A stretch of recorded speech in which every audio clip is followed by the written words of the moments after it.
우리가 살면서 크고 작은 문제를 마주하게 되지만 이 성경적으로 인생의 가장 큰 문제는 죄의 문제입니다. 죄. 왜냐하면 죄는 결국 죽음으로 결론 맺기 때문입니다. 야고보서 1장 15절에 기록되었습니다. 욕심이 잉태하면 죄를 낳고 죄가 자라면 죽음을 낳습니다. 죄는 죽음을 낳기 때문에 인생에서 가장 큰 문제는 죄의 문제예요. 그래서 반대로 우리가 예수님 믿어서 얻는 가장 큰 복은 바로 죄를 용서받는 것입니다.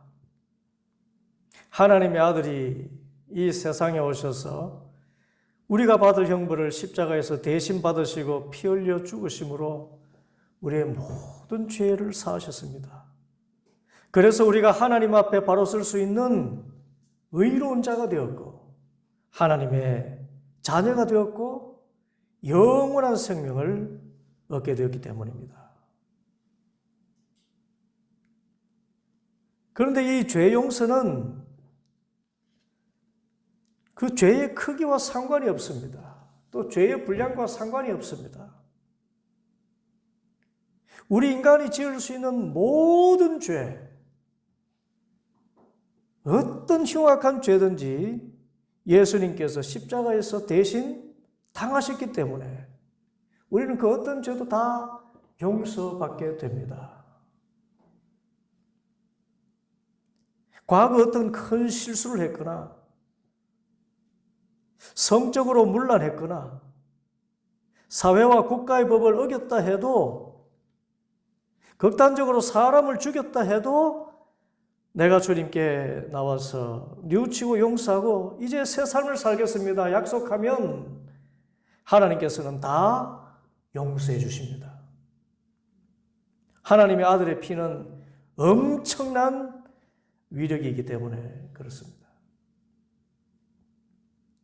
그런데 우리에게 용서받지 못하는 죄가 하나 있습니다. 다 용서받는데 용서받지 못하는 죄가 있다 그래요. 그것은 오늘 본문에서 예수님께서 말씀하신 것처럼 성령을 모독하는 죄입니다. 오늘 본문 28절과 29절 내가 진정으로 너희에게 말한다. 사람들이 짓는 모든 죄와 그들이 하는 어떤 비방도 용서를 받을 것이다. 그러나 성령을 모독하는 사람은 용서를 받지 못하고 영원한 죄에 매인다. 두려운 말씀이지요. 아니 모든 죄는 용서받는다는데 성령을 모독하는 죄가 무엇이길래 용서받지 못한다는 것인가? 여러분 그러면 성령을 모독하는 죄가 무엇일까요? 첫째로 성령을 모독하는 죄란 회개할 수 없는 상태를 가리킵니다. 이것은 개혁신학자 장 칼뱅의 해석입니다. 성령을 모독하는 죄라는 것은 어떤 악한 행실을 말하는 것이 아니라 상태를 말하는데 곧 회개할 수 없는 상태를 말하는 것입니다. 회개하지 못하면 이를 용서받지 못하잖아요. 이런 예화가 있습니다. 어떤 청년이 부흥회에 참여하고 말씀의 은혜를 받았는가 봅니다. 강사 목사님이 강단에서 보니까 이 청년이 눈물 흘리며 찬송하고 또 기도하는 모습이 틀림없이 성령님의 역사가 있어 보였습니다. 그런데 집회 끝에 이제 예수님을 영접하기를 원하는 사람은 일어서기 바랍니다. 그런 초청의 시간이 있었습니다. 그래서 많은 다른 청년들이 일어서는데 정작 이 은혜 받은 듯이 보인 청년은 일어서지 않는 것입니다. 이 무슨 문제가 있구나. 그래서 집회를 마치고 이 목사님이 이 청년을 따로 만났습니다. 내가 보니 형제는 분명히 예수님을 주님으로 영접할 마음을 갖고 있는 것 같은데 왜 초청에 응하지 않았습니까? 그때 청년이 눈물 흘리면서 자신의 죄책감을 털어놓았습니다. 이 청년이 어떤 작은 교회를 다녔었는데 교회에서 목사님과 성도들 사이에 분쟁이 있었다 합니다. 그때 이 청년이 목사님에게 지금은 결코 할 수 없는 그런 말과 행동을 했다는 것입니다. 그때는 그렇게 대수롭지 않게 여겼는데 이번 집회에서 말씀을 듣다 보니까 자신이 얼마나 큰 죄를 지었는가 생각이 들면서 다른 사람이 아닌 목사님에게 그런 못된 은행을 했다는 그 죄만은 하나님께서 도저히 용서하지 않으실 것 같아서 예수님을 주님으로 영접하는 사람 일어서시오 하는데 응하지 못했다는 것입니다. 이때 목사님이 말했습니다. 그랬군요. 제가 아는 어떤 사람이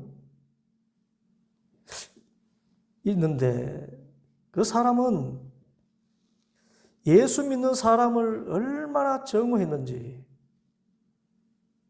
예수 믿는 사람을 잡아서 감옥에 가두고 어떤 때는 그 예수 믿는 사람을 죽이도록 지시까지 한 사람이 있는데 그렇다면 그 사람의 죄가 크겠습니까? 아니면 형제의 죄가 크겠습니까?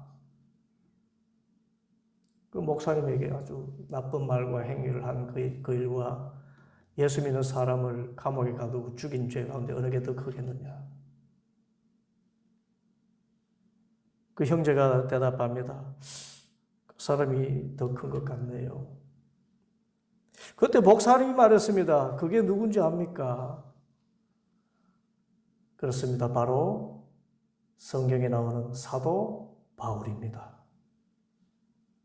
사도 바울이 예수님 믿기 전에는 예수 믿는 사람을 미워해서 감옥에도 가두고 돌로 쳐 죽이는 데까지 동조했지만은 하나님께서 이 사람도 용서하시고 부르셔서 사도로 만들지 않았습니까? 한창 생각하던 이 청년, 정말 그렇네요. 눈물을 뚝뚝 흘리더니 그 자리에서 예수님을 주님으로 영접하고 새 삶을 살기로 결단했다고 합니다. 이처럼 죄책감이 생기거나 죄 때문에 두려운 마음이 있는 것은 회개할 마음이 있기 때문에 이 죄는 얼마든지 용서받게 됩니다. 여러분 마음속에 죄책감이 있고 죄 때문에 두려운 마음이 있다면 그 죄는 회개하면 용서받게 될 줄 믿습니다. 그런데 자신이 죄를 짓고도 도무지 회개할 마음이 없는 상태가 되어 있다면 그 죄가 보통 사람이 볼 때는 아무리 아무것도 아닌 것처럼 보여도 하나님 앞에서는 결코 용서받을 수 없다는 것입니다. 회개할 수 없는 상태가 되어 있으니 용서를 못 받는 것입니다. 하나님께서는 하나님 앞에 회개하면 아무리 크고 많은 죄도 용서해 주시지만 회개할 수 없다면, 그래서 회개하지 않는다면 결코 용서할 수 없으신 것입니다. 그러면 어떻게 해서 그렇게 회개할 수 없는 자리에 이르게 될까요? 그것이 바로 성령님을 모독할 때 그렇게 된다는 것입니다. 그러면 성령을 모독하는 죄라는 것은 구체적으로 어떤 것입니까? 오늘 본문의 말씀은 그것은 한마디로 하나님을 경외하지 않고 하나님을 무시하는 죄다, 그렇게 이야기합니다. 하나님을 경외하지 않기 때문에 하나님이 하신 일을 하나님이 하신 일이라 하지 않고 내가 한 일이라고 하거나 나아가서 사탄이 한 일이라고까지 하는 아주 심각한 그런 상태. 이것이 성령을 모독하는 죄입니다. 그리고 이런 죄는 결코 용서받지 못한다는 것입니다. 이처럼 하나님을 경외하지 않고 하나님이 하신 일을 하나님이 하신 것이 아니라 심지어 사탄이 했다고까지 주장하는 그런 마음 상태가 된다면 그 마음은 이미 회개할 수 있는 마음이 아니지요. 그래서 회개할 수 없는 상태가 되어 있기 때문에 결코 용서받지 못한다는 것입니다. 오늘 본문에 이 말씀이 잘 나와 있습니다. 본문의 상황은 이렇습니다. 예수님께서 갈릴리 여러 곳에서 말씀을 전하시고 능력을 행하신다는 소문이 퍼지니까 식사하기도 부족할 정도로 많은 사람들이 몰려듭니다. 그러니까 이 예루살렘에서 율법학자들로 구성된 현장 조사단이 파견이 되었습니다. 율법학자들은 지금으로 이야기하면 종교 재판 안에 이렇게 이 검사의 역할을 하는 그런 사람들이지요.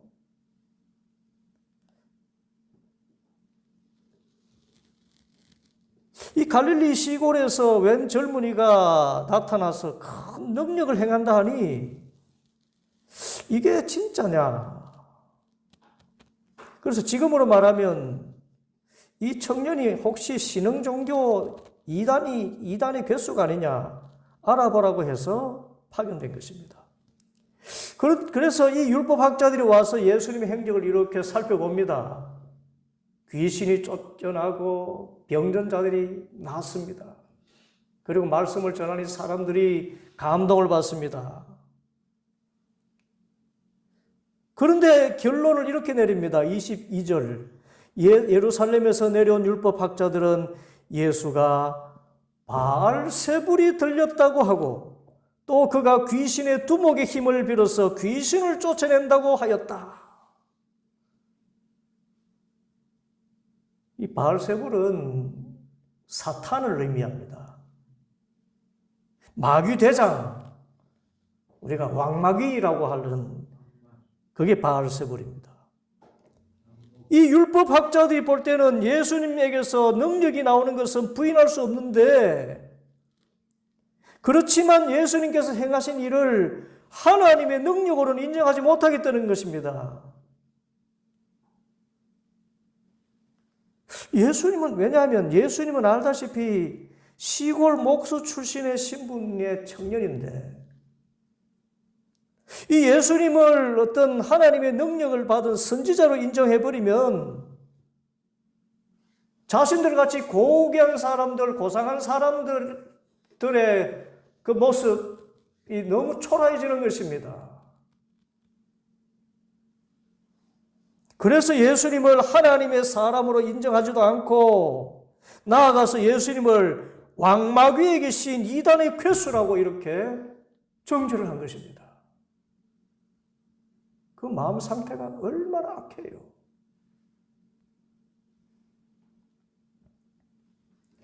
예수님께서 이 말씀을 들으시고 의의가 없어서 말씀하십니다. 23절부터 27절. 그래서 예수께서 그들을 불러놓고 비유로 그들에게 말씀하셨다. 사탄이 어떻게 사탄을 쫓아낼 수 있느냐? 한 나라가 갈라져서 서로 싸우면 그 나라는 버틸 수 없다. 또 한 가정이 갈라져서 싸우면 그 가정은 버티지 못할 것이다. 사탄이 스스로에게 반란을 일으켜서 갈라지면 버틸 수 없고 끝장이 난다. 먼저 힘센 사람을 묶어놓지 않고서는 아무도 그 사람의 집에 들어가서 세간을 털어갈 수 없다. 묶어놓은 뒤에야 그 집을 털어가지 않겠느냐? 만일 사탄이 사탄을 쫓아내면 스스로 자멸하는 행위인데 어떻게 사탄 스스로가 끝장날 일을 할 수 있겠느냐 하는 것입니다. 그렇죠? 실제로 너희들 율법학자들이 본 것은 먼저 힘센 존재, 여기서 힘센 존재는 사탄보다 힘센 분이라는 것이죠. 이 사탄보다 힘센 분이 계신데 이분이 하나님의 영이신 성령님이시고 이 성령님께서 사탄을 묶어놓고 능력을 행하신 것이 아니냐. 그리고 다시 하신 말씀, 28절 29절 내가 진정으로 너에게 말한다. 사람들이 짓는 모든 죄와 그들이 하는 어떤 비방도 용서를 받을 것이다. 그러나 성령을 모독하는 사람은 용서받지 못하고 영원한 죄에 매여 있다. 무엇을 말씀합니까? 용서받지 못할 죄는 예수님을 통해서 역사하시는 성령님의 능력이 분명한데 이 성령님의 능력을 성령님의 능력으로 인정하지 않고 사탄의 능력이라고 악의적으로 거짓 증언을 하는 마음 상태를 말씀하신 것입니다. 인정하기 싫은 거예요.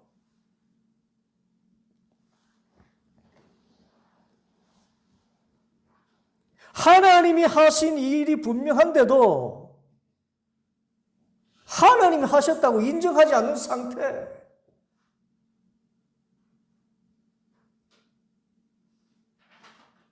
여러분, 이게 성령님을 모독하는 죄고 용서받지를 못해요. 진짜 한마디로 하나님을 경외하지 않는 것입니다.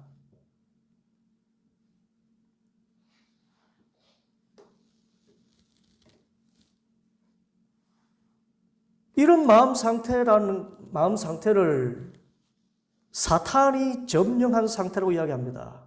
강팍해질 대로 강팍해진 악한 마음이라고 이야기합니다. 하나님이 하신 일이 분명한데 하나님이 하신 것이 아니라 우연히 되었다거나 그거 내가 했다라고 이야기하거나 나아가서는 사탄이 했다라고 이야기하는 이런 그런 악한 마음, 하나님을 속된 말로 여러분 진짜 개무시하는 그런 행위.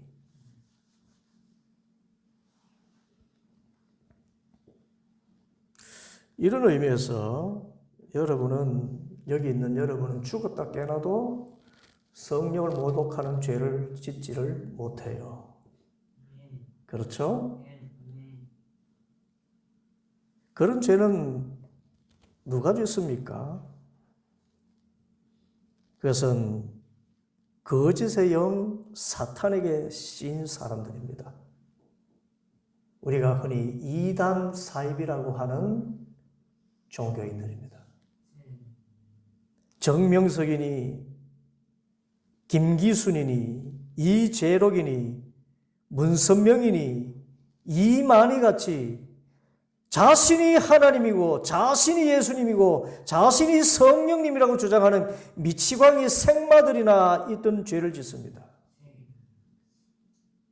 그들의 심령은 극히 강팍해져서 하나님의 일을 마귀의 일로 추락시킬 정도로 사악해져 있는 것입니다.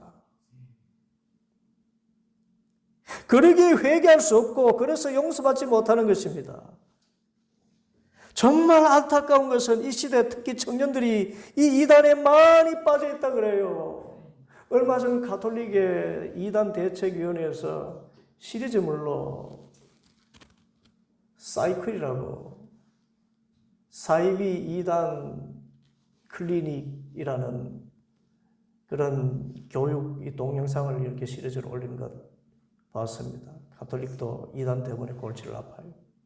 거기서 이야기합니다. 가톨릭에서도 지금 20대, 30대가 멸종됐다 그럽니다. 그런데 그런 얼토당토하는 말을 하고 섹스교라고 이름하는 그런 이단 사이에는 그렇게 멋지고 잘생긴 청년들이 얼마나 그렇게 많은지 기가 막힌 노릇이라는 것입니다. 알고 보니까요. 이 청년들이 미래에 대한 불안이 굉장히 강한 세대들인데 그곳에서는 미래의 희망을 이야기한다는 것입니다. 우리 집단에 들어오면은 너희들은 14만 4천이라는 숫자에 포함되어 가지고 다른 사람들은 다 멸망할지라도 너희는 구원받는다. 그리고 우리 단체에 들어오면 먹고 마시고 입는 것 풍성하게 누리고 성공하게 해준다. 그래서 예배 이벤트를 청년들이 좋아하는 잔치처럼 그렇게 화려하게 만드는 것입니다. 이야, 여기 행복하구나. 즐거움이 있구나. 그리고 음식을 얼마나 화려하게 내놓는지 모릅니다.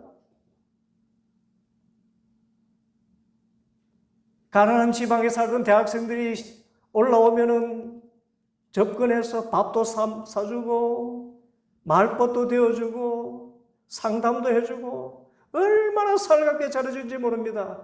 야, 이런 천사 같은 사람들도 있구나. 그렇게 해서 미혹해가고. 어제 저녁에 채널 A 방송에 블랙 시즌 2라는 시사 고발 프로그램이 방영이 됐어요. 여러분 한번 보세요. 거기에 보면은 그 제목이 영혼 파괴자들이라는 제목인데, 안산 열방교회라는 이단 교회가 있습니다. 그 이단 교회에서 수십 명의 어린 아이들과 청년들을 포섭해가지고요, 그들을 성적으로 착취하고 그들을 노동을 착취해가지고요,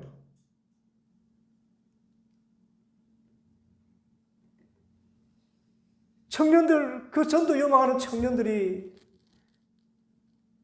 학교에서 고등학교 때 반에서 1등까지 하던 청년들을 대학 진학을 시키지 않고 학원에 과외 강사로 만들어서 과외해서 번 돈을 전부 다 그 교회 집단에 내놓게 하고 부가금을 줘가지고요, 벗어나지 못하게 하고 강제 결혼을 시켜가지고 자식을 볼모로 잡아가지고는 그 단체에서 빠져나가지 못하고 일생 일만 하다가 죽게 만드는 그런 악한 집단이 있더라고요. 그 이름이 목사랍니다. 그런데 거기 청년들이 빨려 들어가요. 청소년들이 혹해 빠져 들어갑니다.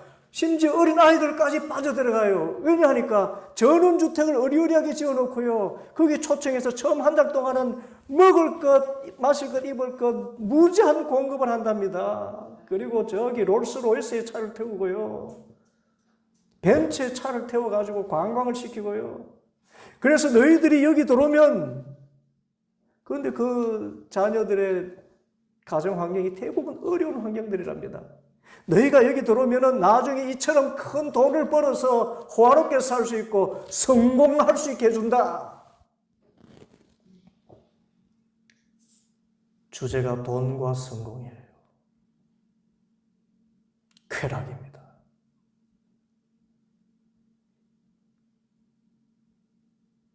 그래서 저는 다시 한번 깨닫고 다짐했습니다. 하나님, 저 개혁교회 목사입니다. 목사라는 이름이 이런 이단 따위 때문에 이렇게 바닥에 떨어져 있고 교회가 이렇게 사이비 집단으로 매도되고 있는 이런 현실에서 결코 기복주의로서 성도들을 이끌어가지 않겠습니다. 돈, 성공, 쾌락, 사람의 욕심을 자극하고 내 자녀 성공하면은 어떤 희생을 치러도 상관없다. 그래서 가난한 그 부모들이 거기에다가 헌금을, 빚을 내서 억대씩의 헌금을 하면서 우리 자녀 잘 키워주세요. 그래, 20대까지 키워가지고 반드시 이 리무진 타고 다닐 수 있도록 만들어줄게. 그렇게 데리고 와가지고는요, 식모일 시키고 아르바이트 시키고 공부를 안 가르치고, 그래서 돈을 착취하고 성적인 놀이기를 삼고요. 그래서 사실은 수백억 대의 재산가가 되고, 그게 목사랍니다. 그게 교회랍니다.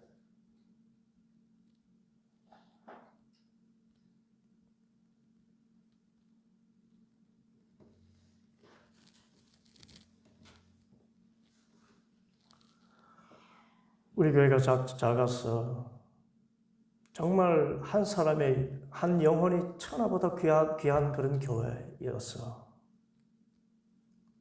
우리도 할 수만 있으면 정말 많은 우리 청년들, 많은 사람들을 데려가서 정말 이전을 채우고 싶지만 다짐하는 바, 결코 이 세상이 말하는 성공, 돈, 쾌락, 쾌락이라는 것을 목표로 해서 예수 믿으면 이 세상적으로 성공하고 이 세상적으로 돈 번다는 것은 결단코 가르치지 않겠다. 우리의 영혼이 구원받아서 비록 가난하게 살아도 이 땅에서 참된 마음의 행복 누리며 살아가는 것, 그것이 신앙이다. 그것 가르치는 정통 바른 교회.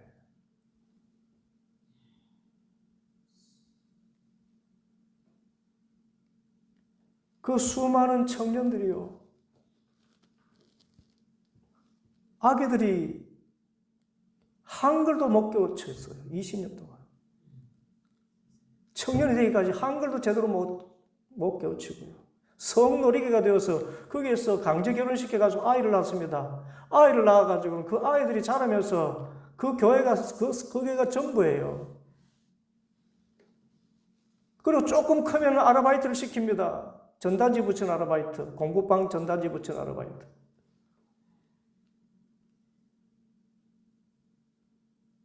그런데 세상 법이 너그러워가지고요, 용기 있게 그것을 고발한 사람들을 무고죄로 이렇게 무마시키고 20년 동안에 3차례 이렇게 탈출해서 그것을 고발한 사람이 있었는데 그 사람들의 말을 전부 다 이렇게 아이고 목사님을 더 믿어야지 이렇게 집 나온 가출 청소년 말을 믿겠느냐 그래가지고 덮어버렸어요.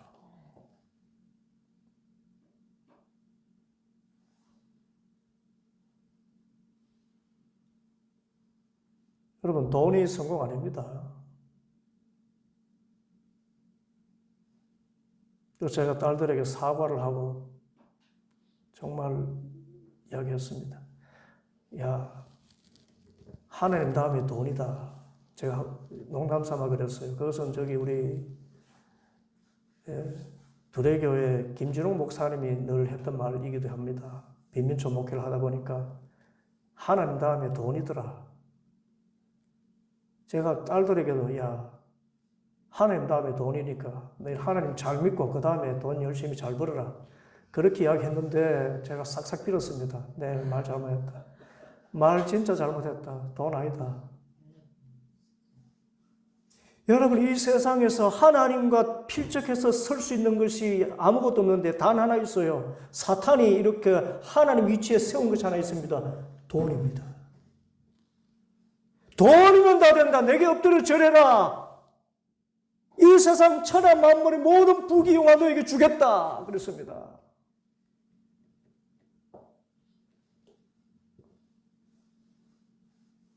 그래서 돈에 한번 마음이 이렇게 뺏겨져 나가버리면은 예수 믿는 것도 돈에 초점 맞춰가지고요. 자신이 그야말로 사탄의 종이 되고 맙니다.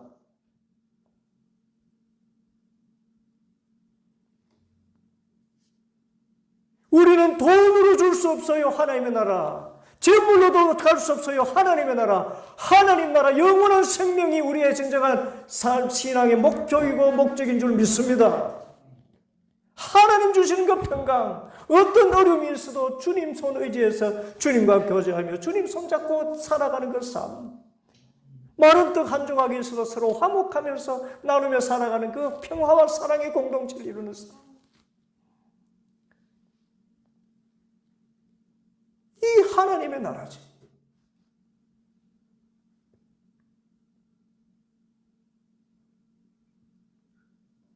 돈 아닙니다. 돈은 있다가도 갑자기 훅 사라져버리고요. 없다가도 또 하나님이 주시면 또 훅 있게 되고 그런 거예요. 예수 믿는 목적, 인생의 목적을 돈 버는 데 두지 마세요. 세상적인 성공에 두지 마세요. 하나님과 인격적인 만남을 내 인생의 목적으로 둘 수 있기를 바랍니다. 예수님 인격적으로 만나면 진짜 행복해지고요. 돈도 따라와요. 작게 와도 감사하고 크게 와도 감사하고. 그래서 그런 분들은 10분의 1도 아낌없이 잘 드려요. 왜냐하면 돈이 목적이 아니기 때문에.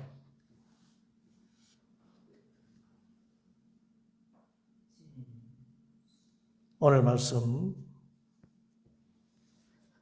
다른 어떤 죄도 다 용서를 받지만 성령을 모독하는 죄는 용서받지 못한다. 성령을 모독하는 죄는 하나님을 경외하지 않고 하나님 대신 인간 세상에 내 나를 기준 삼거나 사탄이 그렇게 경배받고 싶어 했던 물질을 우상으로 삼는 그런 것, 그런 마음 속에 하나님을 개무시하게 되는 그런 마음 상태가 된 것, 그것들은 결코 용서받지 못하는 죄, 결국은 죽음으로밖에 갈 수 없는 결론. 우리 모두가 하나님과 인격적인 만남, 예수님과 동행하는 그 삶을 인생의 참된 행복으로 알고 살아가서 하나님 경외하고, 그래서 죄를 지었다면 늘 회개하고 용서받아서 참된 평강을 누리며 살아가는 복된 성도들 되기를 축복합니다. 기도하겠습니다.